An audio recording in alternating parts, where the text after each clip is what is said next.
You guys wanted more videos on fitness, so we'll give you more videos on fitness. For starters, fitness is actually very little to do with the physical. Fitness, by far, is more about the mental. Now, everyone knows how to get in shape, more or less. Everyone knows if you don't want to be fat, don't eat too much food. But yet people still eat too much food. If you want to lose weight, burn more calories than you consume.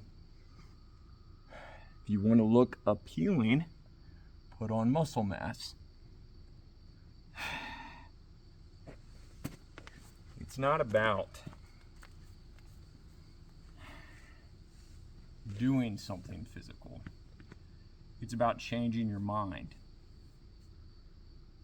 And it's really about dealing with your emotions.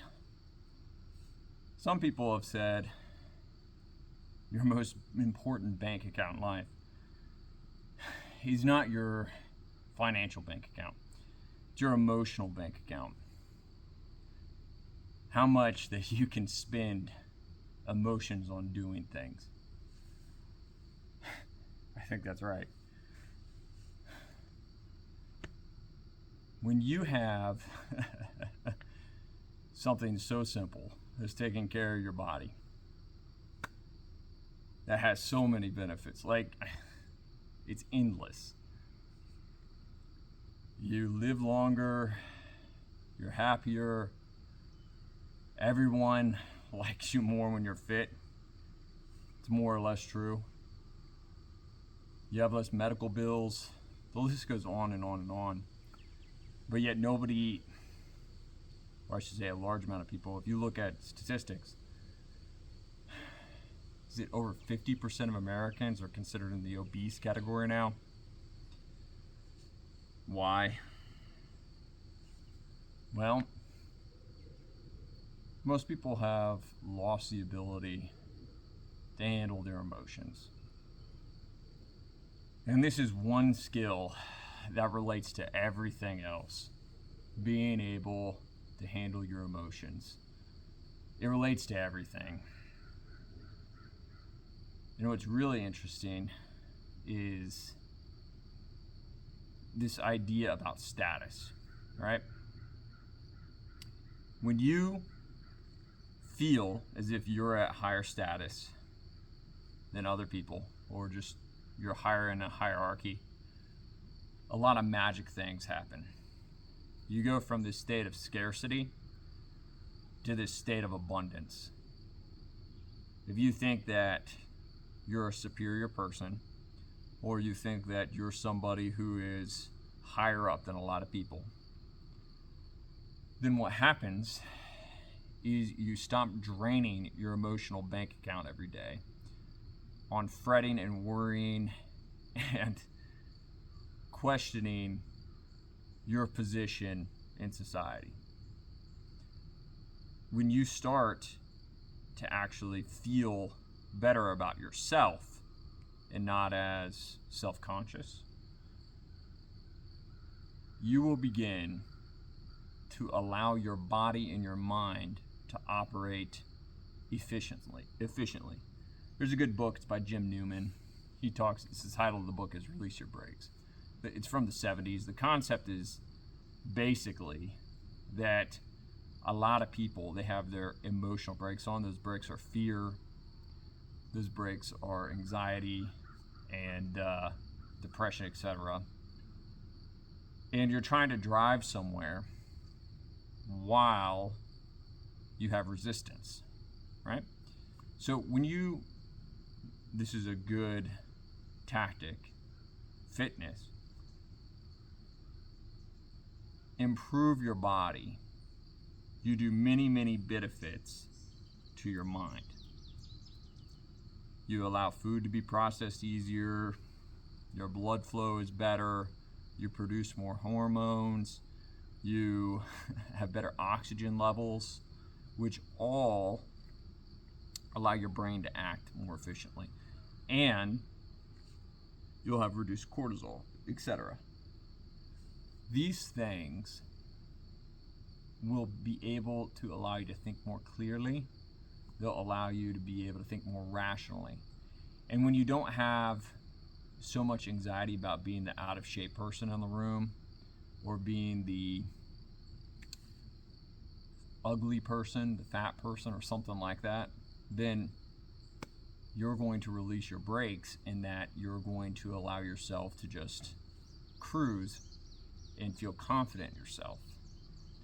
This will allow you to spend your mental time or your mental currency on things that are actually important, things that will allow you to improve yourself in other ways. And you'll have a confidence boost. I mean, who's not heard of Jordan Peterson's lobsters? Lobsters, when they get in a fight, the lobster that loses feels that it's in a lower part of the hierarchy, and it'll shrivel up. The lobster will have a more tight, kind of like this, body composition, and it'll be less interactive with other lobsters. It'll be less, likely to attack prey to get food.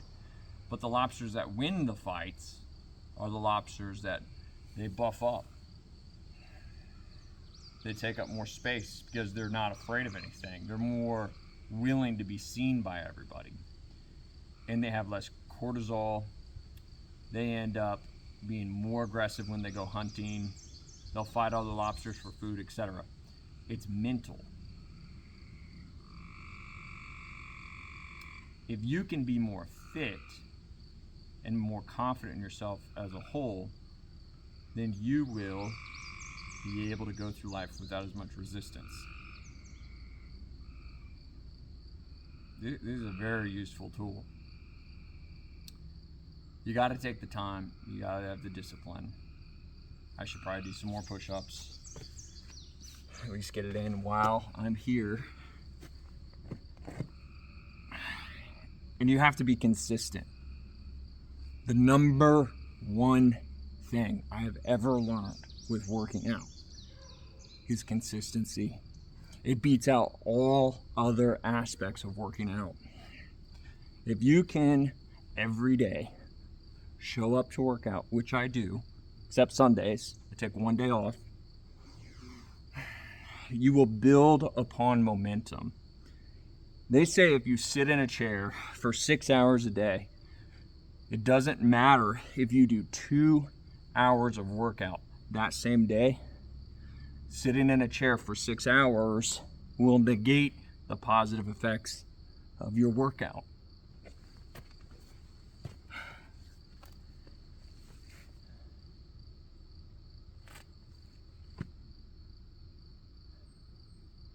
It'll just keep your mind in the right place. And that confidence, your self-witness, the person inside who sees what you do will be more proud of you. And you'll have the confidence to take on other things. This is something anyone can do. Rich, poor, male, female. There's very little excuses. Even people who have disabilities, there's generally something they can do. Even if they have something that's, crippling or whatever, very basic stuff. People in prison who are in solitary confinement many times will be left alone for months, and they will come out more fit than when they came in. They had nothing else to do, just consistency, constantly working out. This is something that needs to be integral to your daily and weekly patterns. You just have to do 10, 20 minutes a day. It's not that hard to squeeze that in. But if it's intense, you'll definitely get more out of it. So I've slowed down a lot in what I do. I just maintain mostly now, but it's important. It'll save you a lot of money, for sure. But hey, this is another video on fitness. Thanks for watching, guys. Appreciate your time. Have a good one.